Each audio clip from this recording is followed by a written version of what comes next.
우리의 기독교 신앙은 우상을 섬기는 것이 아니고 살아계신 하나님을 믿는 신앙입니다. 그래서 늘 하나님 앞에 생각을 해봐야 돼요. 그러면 이제 1년에 보통 우리 교회는 4번 절기가 있는데, 봄에는 부활절, 또 여름에는 맥주감사절, 가을에는 추수감사절, 또 겨울에는 성탄절이 있습니다. 이제 이런 것들이 어떤 행사가 아니고 하나님 관계거든요. 그래서 추수감사절 매년마다 오는 거지만 하나님 앞에 다시 한번 우리의 진정한 관계 속에서 감사를 회복하자는 것이고, 진정한 감사로 추수감사절을 준비하자라고 하는 것입니다.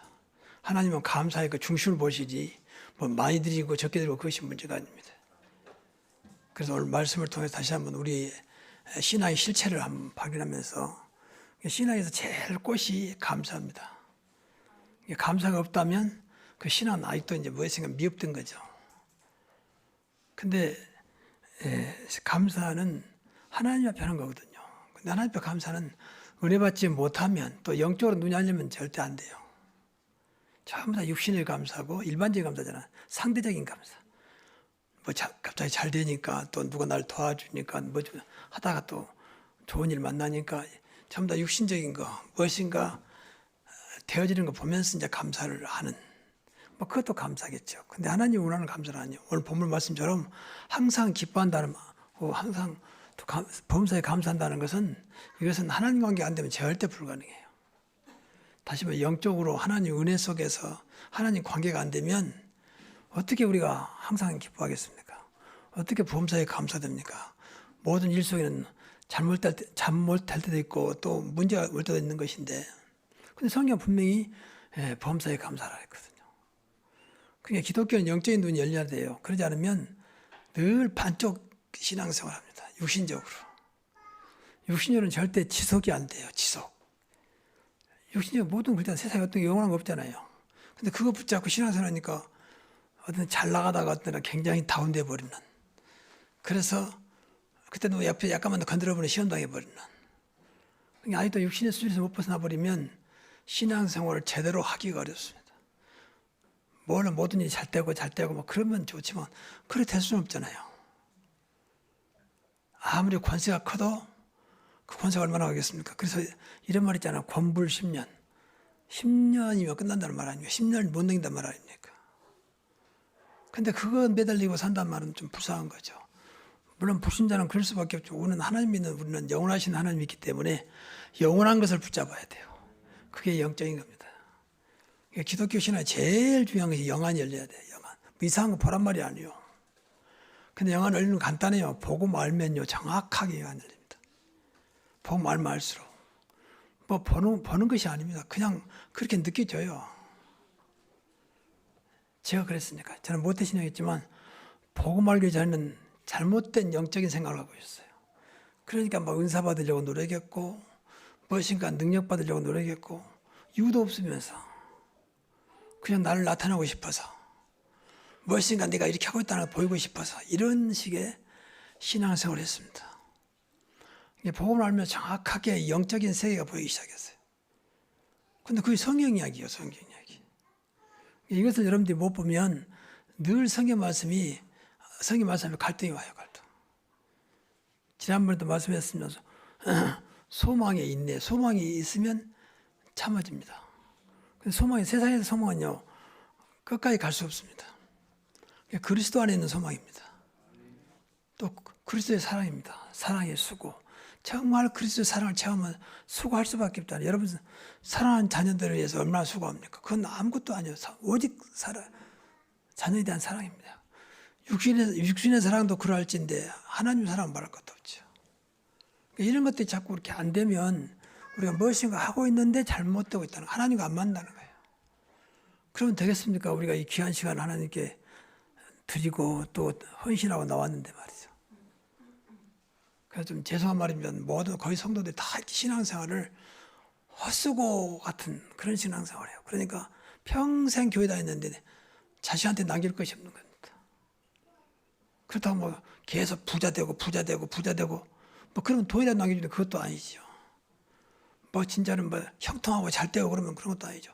성경은 분명히 범사가 형통한다 했는데, 이러한 것들이 영적인 걸 통해서만 조금 다르게 말하면 복음을 통해서만 가능하다고 하는 것입니다. 그래서 하나님께서는 뭐 많은 절기가 있지만 크게 세 가지 절기를 주었어요. 그게 우리가 잘 아는 유월절, 오순절, 수장절입니다. 유월절은 구원의 축복입니다. 구원하신 하나님께 감사하는 겁니다. 400여 년 동안 노예에 살해했던 그 백성을 단번에 아무 공로 없이 어린 양 피 바를 때 끝나버렸거든요. 그래서 출애굽된 거 아닙니까? 출애굽은 9월 말이에요. 그러니까 구약에 나온 이스라엘 백성들 이야기는 우리들의 믿음의 선조들의 모습이거든요. 그래서 우리가 같은 나라로는 같은 민족이 아니지만 영적으로는 같은 민족이라 했거든요. 그리스도를 아는 자는 모두가 이스라엘 백성이라 했거든요. 그러니까 보고 우리가 하는 거죠. 그 오순절을 하나님께 끝까지 인도하겠다는 거예요. 그것이 성령 역사입니다. 성령이 계속 나와 함께 하시면서 내 속에 계시면 나를 인도하시겠다는 겁니다. 그래서 진짜 인도받으려면 성령 충만 받으라는 겁니다. 그래야 내 생각이, 내 고집이, 내 어떤 고정관념이 나를 좌우하지 못합니다. 성령 충만해야만 그래요. 여러분 고집 세신 분들 또 어떤 고정관념이 있는 분들은 성령 충만 받아야 그게 끝까지입니다. 안 그러면 내 고정관념대로 가요. 나는 무조건 이쪽이야. 나는 무조건 저쪽이야. 이런 식으로 하는 것은 무엇인가 지금 하나님과 맞지 않는 생각 속에 있다고 볼 수 있어요. 지금 선거 때가 오는데 그것도 우리는 정말 기도하면서 인도받아야 돼요. 물론 내가 좋아하는 사람이 있고 내가 늘 생각했던 것이 있습니다. 그러나 하나님이 인도받아야 돼요. 이민족을 좌우할 뿐이니까. 또 이민족은 세계분만을 해야 되기 때문에. 그래서 나하고 안다 뭐 그런 거 떠나야 돼요. 우리는 늘 하나님 편에서 하나님이 원하신 대로 인도받아야 됩니다. 그것이 우리 기독교인입니다. 참 그게 안타까운 거예요. 그게. 그래서 기독교인들은 정치에 간섭하면 안 돼요. 사실은. 가장 큰 간섭은 기도하는 것입니다. 다행히 그것이 하나님 뜻이라 할지라도 간섭하면 안 됩니다. 물론 잘못되고 있으면 말해야 되죠. 그런데 어떤 그런 선거를 통해서 뭐 좌파 우파하는 것은 우리가 간섭할 게 아닙니다. 그냥 기도할 뿐입니다. 물론 내가 좋아하는 사람 말할 수는 있습니다. 근데 그걸 고집해서 그것만 돼야 한다. 그것도 잘못이에요. 그렇잖아요. 그리고 이제 수장절은 말 그대로 수장, 저장할 수 있도록 하나님 축복하시겠다는 겁니다. 이건 육신을 말하는 거죠. 한 해 농사를 그때 농사하는 때이기 때문에 다음 추수할 때까지 먹을 수 있도록 저장할 수 있는 축복을 주시겠다는 겁니다. 그게 수장절입니다. 영적으로 보면 천국이요. 우리 마지막 가는 천국을 준비하고 이 땅에서 하나님 나라 보좌의 축복을 의미하고 있는 것입니다. 그러니까 사실 이 절기가 굉장히 중요하죠. 하나님은 절기를 통해 두 가지를 말하고 있습니다. 하나는 나를 잃지 말라는 거예요. 나를. 그래서 구약 시대도 절기 때는 무조건 나에게 보이라. 그렇게 말씀하잖아요. 그래서 이스라엘 백성들은 절기 때가 되면 전 세계에 흩어지다가도 자기 나라를 모여듭니다. 말씀 따라가니까. 절기 때는 사실 다 나와야 돼요. 가족들이. 이때만이라도. 성경 그랬잖아요. 하나님 앞에 얼굴 보이라 했잖아요. 그리고 두 번째는 감사합니다. 하나님을 기억하고 그 은혜에 감사하라는 겁니다. 그러니까 은혜를 모르면 감사라는 게 전부 다 육신의 감사라니까요. 심지어 어떤 사람은 그렇게 말합니다. 뭐 교회다 된 것도 없다. 무슨 감사냐. 이런 식으로 이야기를 합니다. 그 사람은 완전히 육신적이라서 그래요. 육신적이라서. 자기 자신의 신앙 상태를 모르는 거죠. 제가 목사로서 제일 안타까운 것은 자기 영적인 상태를 몰라요. 그게 안타까운 겁니다. 또 그렇게 말할 수도 없고요. 하나님은 영이라 했잖아요. 하나님이 영이시니 영과 진리로 예배할지라. 영인지 영으로 통해야 되거든요. 그래서 영적인 눈이 열려야 되고 영적인 상태가 되어야 하나님과 소통이 됩니다. 그렇잖아요. 우리가 어차피 교회 다니는 것 하나님 축복을 받아야 할 거 아닙니까? 성경에 나온 대로는. 성경은 얼마나 엄청난 축복을 말하고 있지 않습니까? 그렇잖아요. 심지어 어떤 때는 1000배의 축복을 주겠다는 거예요. 한 해 농사가 100배. 한 해 농사 100배라면 100년의 수확입니다. 분명 이사야가 그렇게 약속했잖아요. 창세기 26장 12절에. 그 말은 우리에게도 그렇게 주겠다는 겁니다. 그렇잖아요. 그런데 늘 기독교인들은 어렵게 살아요. 그러면서 그것이 덕인 줄 알아요. 물론 잘 사는 것만이 덕이냐 그건 아니겠지만 그건 아닙니다. 늘 청빈하고 가난하고 이것이 덕이라고 생각해요. 그게 이제 못된 우리 조상들 초대교회 끝나고 한 3, 4세기경에 그런 일이 있었어요. 지난번에 말했지만 수도사들 늘 청빈하고 가난하고 그 심지어는 탁발교단이라 모든 것을 벗어버리고 그냥 맨몸으로 주머니 입고 안 입으면 말고 주머니 먹고 안 입으면 그 거지처럼. 그래서 걸식교단이라 그래요. 걸식교단, 거지교단. 지팡이나 들고 다니면서 복음 전하고 주문 먹고 안 주면 말고 잠잘 때 있으면 자고 아니면 길가에 자고 이런 식으로. 그게 무슨 하나님 뜻입니까? 그것이 비복음이다라고는 말할지 몰라도 그는 하나님 뜻 하나님. 그것을 최고의 미도로 생각했다니까요. 그 최고의 교단이 당시에 프란시스코 교단입니다. 거기서 많은 학자들이 심지어는 교황들이 나왔어요. 그러니까 보세요. 그런 것 가지고 학자와 교황들이 나왔다. 기독교가 어떻게 되겠습니까? 복음과는 상관없는 전혀 관계도 없는 이런 시신화들. 그럼 무조건 뭐 사치하고 그런 말이 아닙니다.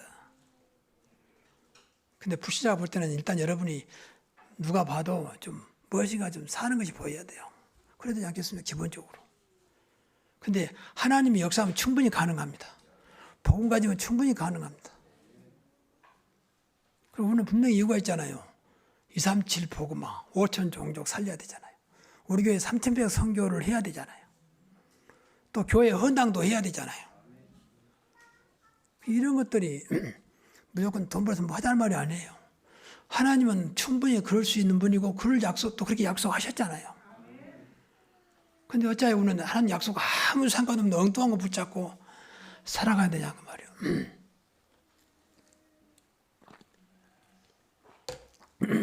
그러니까 기독교 사회에 복음이 없어져 버리니까 엉뚱한 것이 기독교로 움직입니다. 그게 중세교회입니다. 그러니까 교회는 완전히 흑암이 가득 찼어요. 지금하고 비슷해요. 맨 모임은 교회잖아요. 교회 규모가 얼마나 크다, 얼마나 화려하냐, 누가 참석했느냐, 어떤 왕이, 어떤 귀족이. 그것이 유일하게 저들의 소망이었어요. 그러니까 더 크게, 더 아름답게, 더 화려하게. 그것이 중세교회였다니까. 지금 유럽이 전부 다 그때 만들어놓은 성당이에요. 다 교회. 자칫 말하면 교회당이죠. 여러분 한번 가보세요. 땅 궁예하지 말고 그거 한번 가보세요. 어떻게 만들어놨는지. 어마어마합니다. 1000년 전에 지어진 것인데 어마어마해요.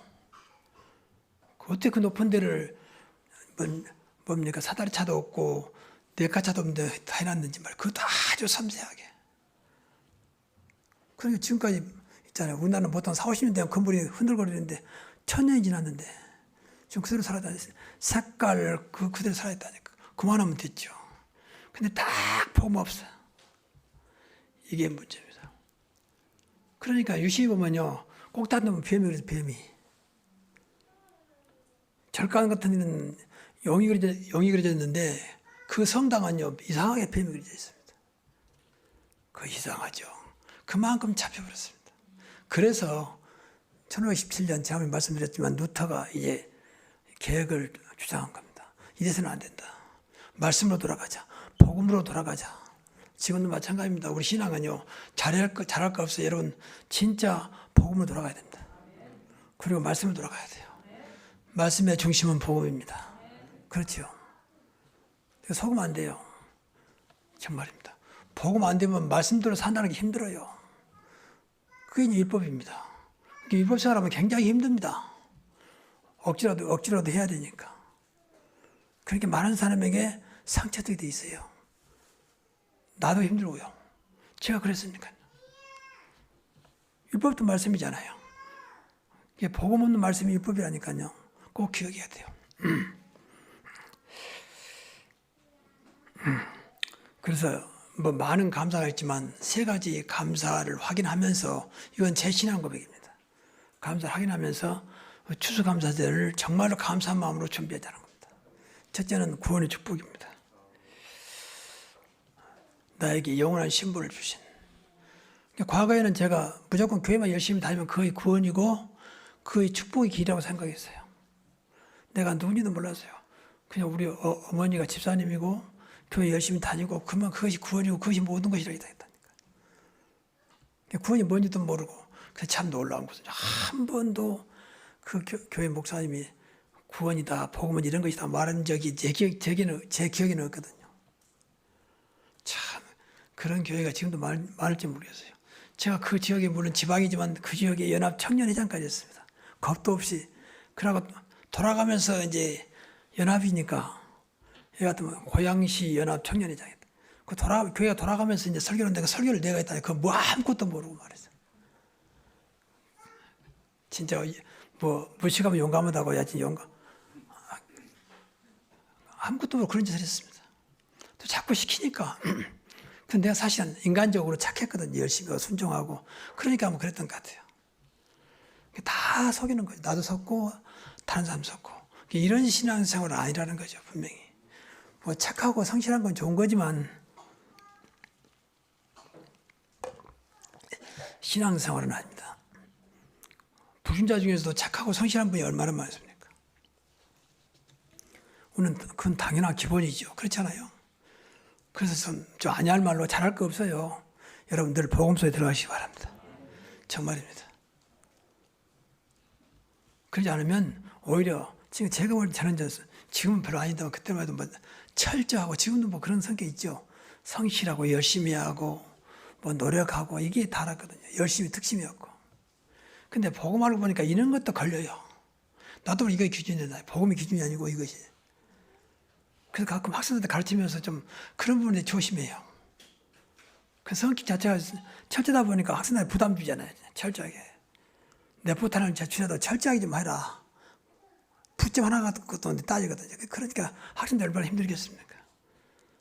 그러니까 어떤 때는 이런 것들이 좋은 거라고 보지만 복음 앞에서는 아니에요. 어떤 것도 복음보다 위에 있을 수 없습니다. 어떤 것도 복음보다 앞설 수 없습니다. 어떤 것도 복음보다 나은 게 없다니까요. 그러니까 그렇게 봐야 된다니까. 그래서 지난번에 말했지만 사람을 선택할 때에 그걸 봐야 돼요. 복음의 가능성이 있는지 진짜 하나님께서 저분에게 역사하고 있는지 봐야 돼요. 그러지 않으면 다 속습니다. 저 사람은 착하니까 믿을만 하니까 그것도 복음 앞에서는 또 아무것도 아니에요. 사실은. 믿음의 기준이 뭡니까? 믿음의 기준이. 지금 시대가 얼마나 악하냐. 자식이 부모를 해치는 시대 아닙니까 지금. 뭐 다 그런 게 아니지만. 그러니까 믿을 수 있는 시대가 아니에요. 오직 그리스도만 믿을 수 있습니다. 그래서 금년 표어가 믿음의 주 온전케 하신 예수를 바라보자. 믿음의 주, 우리를 온전케 하신 분은 그리스도밖에 없습니다. 그래서 우리 신분이 영원한 하나님입니다. 절대 빼앗아갈 수 없고 바꿔줄 수 없는 복될 수밖에 없는 신분 하나님 자녀입니다. 그 증거로 보호자에 그 계신 삼위일체 하나님이 영으로 내 안에 오셨다니까요. 성전 삼으시고 믿으시기 바랍니다. 이분은 여러분 이상한 짓에 떠나지 않아요. 구원받았다면 여러분이 아무리 막 뭐라 해도 떠나지 않습니다. 안타까운 마음으로 기도할 수, 말할 수 없는 탄식으로 날려서 기도할 뿐입니다. 얼마나 놀라운 일입니까? 그리고 세상을 이길 수 있는 어떤 것도 이길 수 있는 권세를 줘서요. 그렇잖아요. 그러니까 늘 복음으로 어떤 것도 이겨야 돼요. 그 영적 싸움입니다. 자신도 이기고 사탄도 이기고 세상도 이기고. 그런데 대부분이 신앙의 영웅들은 전부 다 세상을 이겼어요. 세상 때문에 흔들리지 않았다 그 말이에요.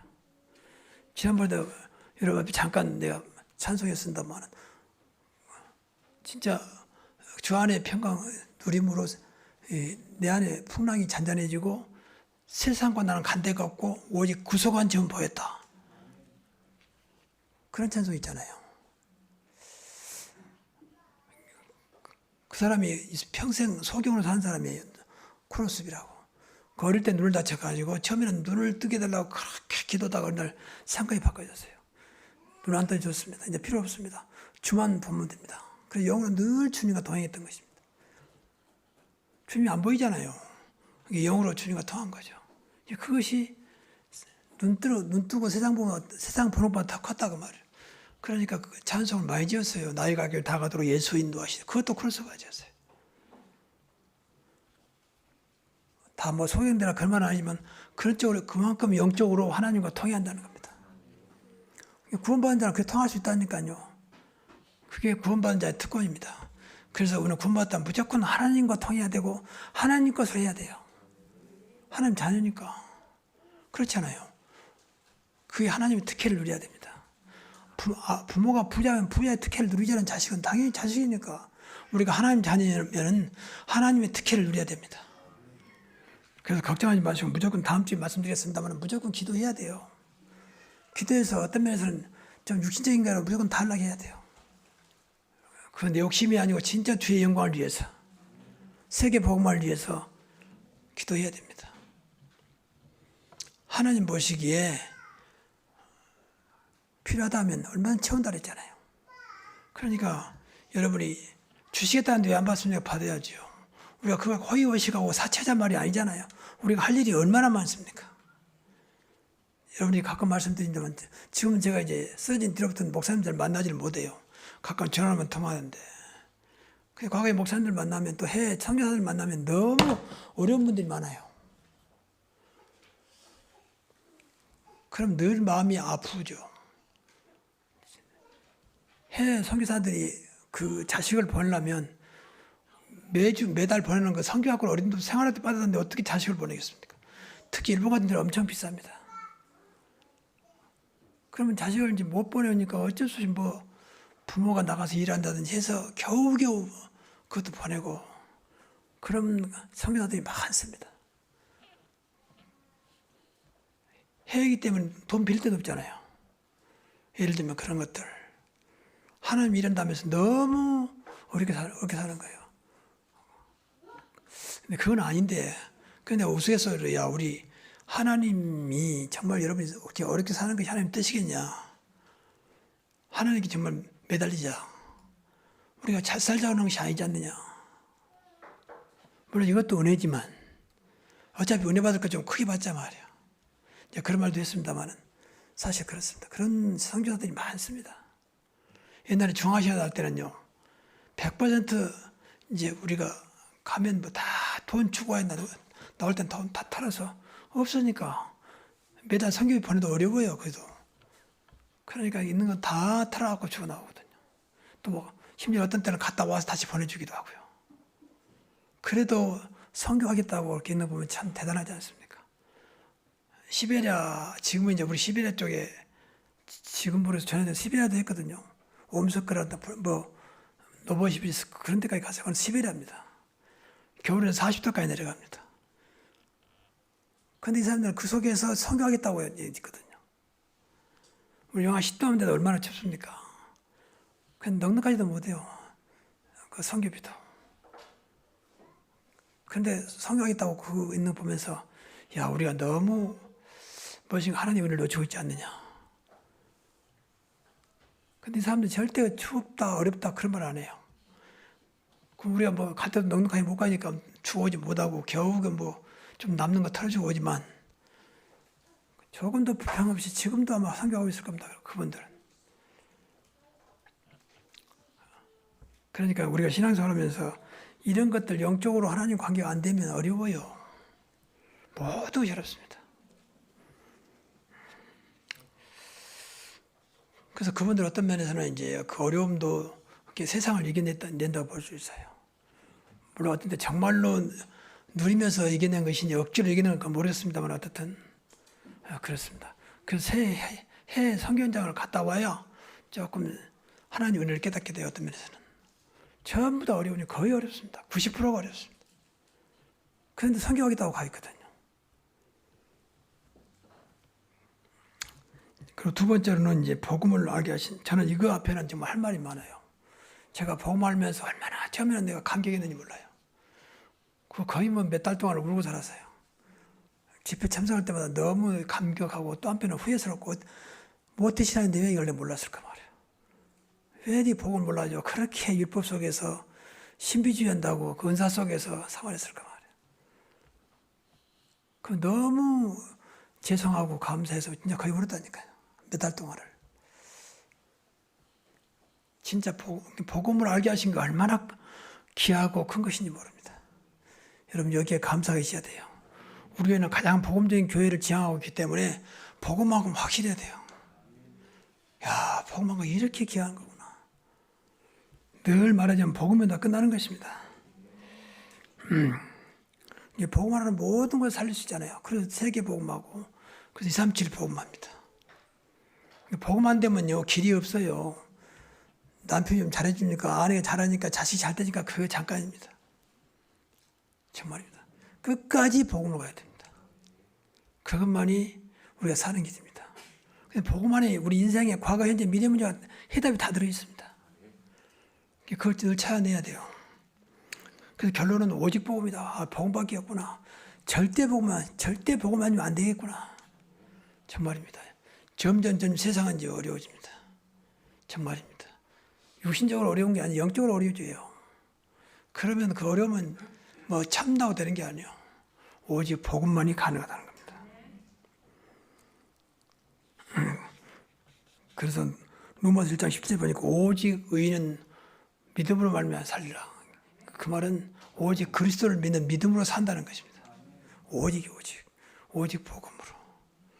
여기에 대한 여러분이 자부심, 자긍심, 자존심을 가져도 될 만큼 복음은 충분한 축복이요, 능력이요, 가치가 있습니다. 정말입니다. 그리고 세 번째는 증인의 삶입니다. 우리의 마지막 코스는 증인입니다. 여러분 무엇에 대한 증인입니까? 이 증인이 바로 제자예요. 증인이 전도자입니다. 우리는 복음의 증인이요, 말씀의 증인이요, 하나님 은혜의 증인이요, 사실 그리스도의 증인, 삼일째 하나님의 증인입니다. 그렇잖아요. 여기에 대한 증인이란 말은 증거가 있는 사람 말하잖아요. 그 다른 건 다 놔두고 정말로 그리스도의 증인, 복음의 증인만 되면 됩니다. 그러면 나도 살고 다 삽니다. 전도가 이거예요. 이거 증거를 말하는 전도 아닙니까? 그래야 살 거 아니면 다른 거 말하고 절대 안 살랍니다. 야, 당연히 교회 다니는 뭐 술도 끊고 담배도 끊고 야, 사람이 달라졌다. 뭐 그것도 증거돼 있죠. 근데 진짜 증거는 영적인 겁니다. 이 복음. 그리스도의 증거입니다. 결론적으로 시편 116편 10절에 보니까 내게 주신 모든 은혜를 내가 여호와께 무엇으로 보답할까?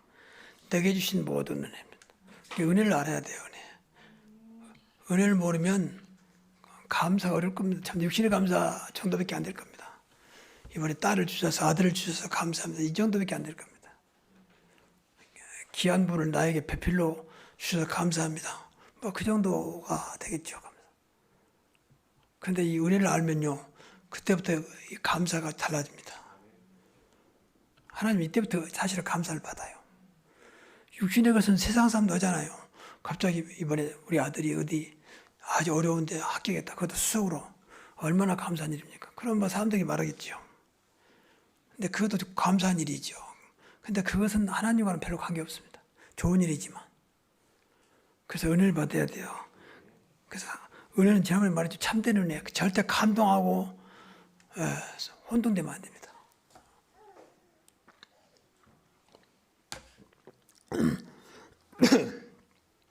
세상은 감동만 줘도 사람들이 좋아합니다. 눈물을 흘리고 기뻐하고 그렇습니다.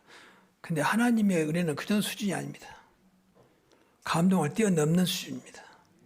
그러니까 교회 다니면서 여러분 예배드리면서 꼭 그걸 놓고 기도를 많이 해야 돼요. 감동을 뛰어넘는 은혜입니다. 이때부터 내가 변화가 시작됩니다. 감동받았고는요, 변화 오지 않습니다. 잠깐 좋죠. 또 그것 때문에 움직이는 사람도 있습니다. 그러나 근본적인 것은 절대 해결할 수 없습니다. 대부분의 교회가 좀 미안합니다만 감동이 좀 부흥되는 교회는 거의 감동 때문일 겁니다. 내가 다 조사는 안 해봤습니다만 거의 목사님들이 말도 잘하고 인품도 좋고 뭐 얼굴도 그렇고 모든 것이. 근데 거기 가다 들어가면요, 참된 은혜와요, 감동이요. 그러니까 뭐 좋은 예화 같은 거 갖다가 드리고. 그래서 우리도 한때는 뭐 학교 다닐 때 예화집을 사가지고 예화 공부도 하고 책도 보고 그랬어요. 교인들을 웃겨라 하고 웃길 때 뭐 저기라 이런 식으로 막. 그건 감동 수준이죠. 좋은 거죠 사실은.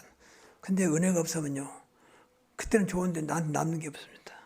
인간은 영적인 존재이기 때문에 영적인 것은 하나님의 참된 은혜 속에서만 가능합니다. 정말입니다. 그래서 요한복음 1장 10절에 그 나왔잖아요. 율법은 무엇으로 말미암고 은혜와 진리는 예수 그리스도로 말미암느니라. 복음 아니면 아닌 것은 은혜가 아니라고 봐야 돼요. 정말입니다. 기도원에 과기가 다 했는데 기도원 가면 거의가 다 울고 통곡하고 막 그렇습니다. 그런데 변화가 없습니다. 하나님께 손 들고 회개하고요. 근데 변화가 없습니다. 그것은 좀 미안한 얘기지만 감동 수준입니다. 왜? 복을 모르니까. 오직 그리스도가 안 되니까. 그래서 이번 추수감사를 앞에 놓고 진정한 감사. 복음 안에서 내 중심이 나오는 감사를 하는 겁니다. 그리고 하나님 앞에 부끄럽지 않는 그런 감사. 하나님 정말 감사합니다. 저는 이렇게 뇌출혈로 제가 거의 1년 전에 쓰러졌는데 많은 분들이 저대로 그래요. 아버지, 그 치료사들이 아버지면 그래도 운이 있었다는 운이, 뭔 운이야. 그래서 다니다 오른쪽에 뇌출혈에다가 그러니까 오른손을 써서 왼손만 다지고 그리고 그렇게 생각보다 약하다는 작다는 거예요, 뇌출혈이. 다른 분 뇌출혈이 심해가지고 온몸을 못 쓴다는 거예요. 그러면서 운이 좋다는 것은 운이 아니다. 근데 그 사람한테 물으면 말 못해. 운이 아니고 내가 믿는 하나님 은혜다. 그래요. 근데 제가 그것도 하나님 미안하더라고. 그것 때문에 감사가 되면 되겠습니까? 그럼 많이 다쳤으면 감사가 안 됩니까? 인간적으로 볼 때는 그게 감사 안 되시죠. 그런데 하나님이 늘 물어서 하나님 너에게 나에게 왜 이렇게 뇌출혈로 쓰러지겠습니까? 무슨 이유가 있습니까? 차라리 내 생명을 불러가시더니 이렇게 1년 넘도록 이렇게 완전 치유가 안 되고 그래서 늘 지금도 질문하고 있습니다. 하나님 정말 원하는 것이 무엇일까? 무엇 때문에 내 생명을 이렇게 남겨두셨을까? 그러면서 생각해보다 이것 때문에 감사하면 되겠냐 말이에요. 그러면 진짜 더 어렵게 무슨 사람은 감사 못 한단 말 아닌가. 분명히 범사에 감사는 그것도 포함되는 것인데 그 생각을 해봐요. 그래서 우리 감사도 생각해봐야 돼요. 무엇을 위한 무엇이 감사한가? 건강하니까 감사한가? 물론 감사한 일이잖아요. 그럼 건강하지 않은 사람은 감사가 없어야 되는가 말이에요. 그 진정한 감사는 어려울 때 감사 아니겠습니까? 하나님 우리를 체험하고 그래서 하나님 마음을 움직이는 그런 감사입니다. 하나님을 방금 말씀 감동시키는 그래서 늘 신앙생활은 하나님 관계니까 늘 하나님 앞에서 해야 돼요. 많든지 적든지 내 행동이 너무너무 육신적인 것이 강합니다. 왜냐하면 그렇게 살아왔으니까. 그래서 우리 신앙생활도 그 자리를 못 지키는 것입니다. 육신적으로 하기 때문에. 은혜 받을 때는 막 굉장히 앞장서는데 은혜가 떨어져 버리면 귀찮아요. 그렇잖아요. 그럼 안 귀찮을 때는 뭐 때문에 안 귀찮았습니까? 이런 식으로 신앙생활 한다. 무엇인가 아직도 하나님 쪽보다는 인간 쪽에 가깝다는 거죠. 그러니까 신앙생활을 끝까지 그 자리를 지키지 못하고 끝까지 더 이렇게 신앙이 영어로 보면 업돼야 되는데 업이 안 되고 자꾸 계속 다운되는 그 말은 영적인 이 비밀이 은혜가 그만큼 안 되고 있단 말이에요. 솔직히 말하면. 그래서 그래요. 저는 이제 율법 쪽에 살았기 때문에 은혜와 상관없이 무조건 열심히 했어요. 그건 이제 내 율법 신앙이었으니까. 근데 그런 거 말고 정말로 은혜로 하나님 은혜를 받은 바 너무 크신 은혜가 오늘 시편에 나온 그대로 내게 주신 모든 은혜를 내가 여호와께 무엇으로 보답할까? 이런 중심이 있으면 됩니다. 여기서 나온 것이 진정한 감사입니다. 은혜가 가야 한다니까 은혜. 안 그러면 오히려 불평합니다. 교회 다녀도 기도해도 해도 이런 식으로 나오면 이제 그건 전혀 아니거든. 그건 솔직히 말해서 미안한 얘기면 마귀가 좋아한 말이거든요. 기도해도 안 되더라. 그건 마귀가 좋아한 말이에요. 그러면 성경에 그 말 했겠습니까? 그만큼 우리가 은혜를 놓치고 있는 거예요. 여러분, 저는 볼 때는 복음 안에서 예배 성공하면 다 끝난다고 보거든요. 저는 그래요. 복음 안에서 예배 성공하면 다 끝납니다. 짧은 한 시간이면 여기서 다 하나님 역사가 시작됩니다. 그 잠깐 기도하면 되는 거예요. 그렇잖아요. 그래서 복음과 예배와 기도는 다요. 이 증거를 가지고 말한 게 전도입니다. 따로 할 게 없다니까요. 늘 틀은 예배잖아요. 어차피 틀은 예배. 그래서 예배 성공하자 그 말 아닙니까? 모든 종교에 기도가 있습니다. 기도하는 거, 기도 성공하자. 그래서 예배 성공, 기도 성공. 그럼 자연스럽게 하나님 응답 주게 되어 있습니다. 그 말한 겁니다. 그게 전도 성공입니다. 그냥 전도하는 게 아니요. 너무 은혜가 커서 말할 수밖에 없잖아요. 그러니까 힘이 있죠. 그래서 사도 바울은 자랑이래요. 자랑. 그리스도를 자랑한다 그랬어요. 그냥 말한 거다 자랑한 거는 벌써 톤이 틀립니다. 톤이. 그렇잖아요. 자랑할 때는 얼마나 여러분 뭐 치 말도록 자랑하잖아요. 그런 식으로 우리가 은혜를 자랑하면 돼요. 복음을 자랑하면 돼요. 그리스도를 자랑하면 됩니다. 그만큼 우리가 체험하자는 거예요. 그러면 돼요. 정말입니다. 다시 말하지만 세상에 어떤 것도 복음과 비교할 수 없습니다. 세상 어떠한 것도 그리스도와 바꿀 수 없습니다. 그 찬송에 나왔잖아요. 어떤 것도 바꿀 수 없다고. 그렇게 믿어지면 돼요. 근데 그분이 우리 주님이시고 우리 아버지시고 그분이 성령으로 내 안에 오셨습니다. 그럼 끝나는 거 아닙니까? 오늘부터 이것을 만족하시기 바라고 여기서 진정한 감사가 회복되기를 주의 이름으로 축복합니다. 기도하겠습니다. 하나님 감사합니다. 우리에게 정말로 하나님 자녀의 엄청난 축복으로 인도하셨지만 우리의 연약한 믿음 때문에 늘 축복을 누리지 못하고 육신에 매인 저희들 이제 영적으로 눈을 뜨고 엄청난 복음의 축복을 누리는 저희들 되게 하시며 구원의 축복을 누리며 증인으로 살아가게 하옵소서. 그래서 이 속에서 진정한 감사가 나오게 하시고 세상 사람들이 하지 못하는 감사가 내 중심에서 내 입에서 고백되게 하옵소서. 이번 추수감사절 앞두고 진정한 감사로 하나님을 움직이는 하나님을 기쁘게 하는 저희들의 감사절 되게 하옵소서. 우리 주 예수 그리스도 이름으로 기도하옵나이다. 아멘.